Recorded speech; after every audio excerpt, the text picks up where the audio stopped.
Welcome to the final part of our three-part FPI series. In 2026, FPIs have pulled a staggering 1,91,970 crores out of Indian equities. While the Iran conflict and a falling rupee are well known, they are only part of complex 8-point puzzle. Before we move, don't forget to subscribe Market Insights by Prakash. My name is Prakash Choudhary and I am a NISM-certified research analyst. Now, 8 reasons why FPIs are exiting. 1. The geopolitical oil shock. With the Strait of Hormuz effectively closed, Brent crude peaked at $126.41 in April. For India, 85% import dependent, $100 plus oil act as a direct economic tax, driving capital towards safe havens like gold and US treasuries. 2. The rupee's historic slide. The rupee hit an all-time low of 95.30 per dollar.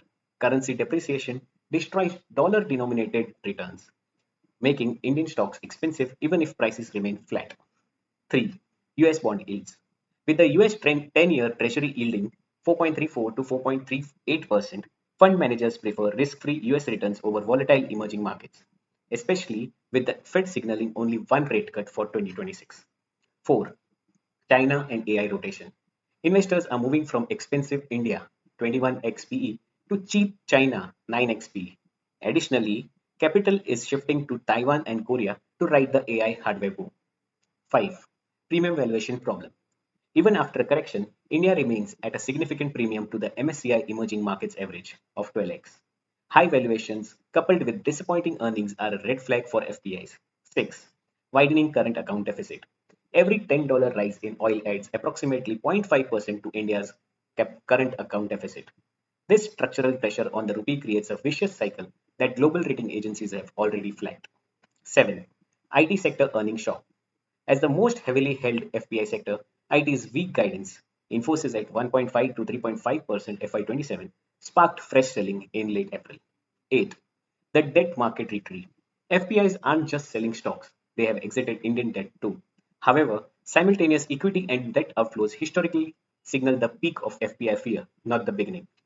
Now the question is, what will bring them back? FPIs will likely return if we see a resolution to US-Iran conflict bringing oil below $90. 2. A US Federal Reserve pivot toward meaningful rate cuts. 3. The signing of the delayed US-India trade deal in favor of India. The new reality, India's internal strength. The most critical takeaway in the shift is ownership. 10 years ago, this level of FPI selling would have crashed the market. In 2026, the Nifty recovered from 22,182 to nearly 24,000 in April alone. Why? DIIs. DIIs have become the ultimate counterforce. Between January and May 8, 2026, DIIs pumped in over 3.19 lakh crores, absorbing the FPI selling pressure.